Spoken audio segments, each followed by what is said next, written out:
Back, what used to be known as the envelope system, remember that, has now become a viral TikTok and social media trend, only now it's being called cash stuffing. It's grown in popularity by Gen Z as they search for ways to combat inflation and the rising cost of practically everything we buy. Well, local financial professional John Vandergriff from Blue Ridge Wealth Planners is here to talk about the benefits of cash stuffing as well as other ways we can all save money during these tough times. It's always good to see you. Yeah. You always have such great advice. So first, let's talk about what cash stuffing is. And like we were talking about, it's not some nasty Thanksgiving side dish, okay? Ew. You know, so get that out of your mind. But it's simply just the process of stuffing cash into envelopes.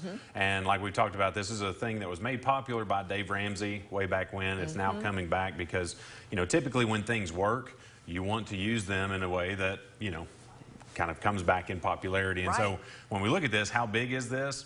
450 million views have been seen with the hashtag cash stuffing on social media. So, I mean, and that's since early May. So oh my goodness. It's come back in a major way. So what do? You have all these envelopes and you just set aside the amount of cash you need for bills and other expenses? Yeah. So, I mean, what has really forced this is, you know, like you said, with inflation, but also a generation that's coming up battling, you know, new jobs, inflation, and maybe some student debt. They want to make sure that they establish a good foothold into the workforce with a good foundation of spending money and making sure they're being intentional with it, which is really the key.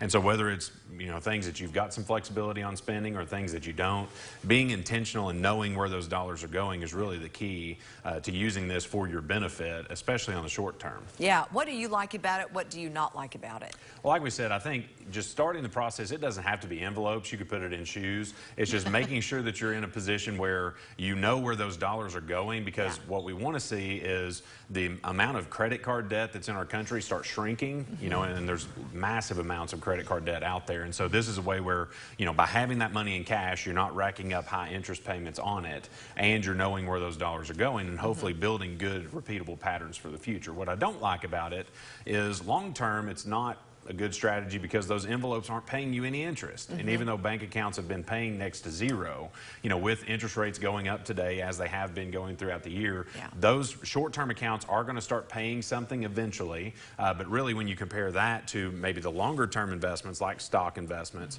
you know, that money that's really not paying anything at all is losing out in a major way and not getting the benefit of compound interest, which many people call the eighth wonder of the world. So we want to make sure, we want to make sure we use that. And so whether you do that with money that's after tax coming to you in your paycheck or benefiting from the pre-tax money that goes into your retirement plans, putting that money away for the future is a good idea. If you do it in your 401ks and you're wondering how much, we normally recommend 10 to 15% if you can afford it. If you can't, start with at least the free money that the company's matching to you, because, I mean, who wants to leave free money laying there? Exactly. You know? Maybe add a little bit as you continue in your career. Yeah, so maybe do some, you know, retirement plan stuffing, not just cash stuffing. There you go.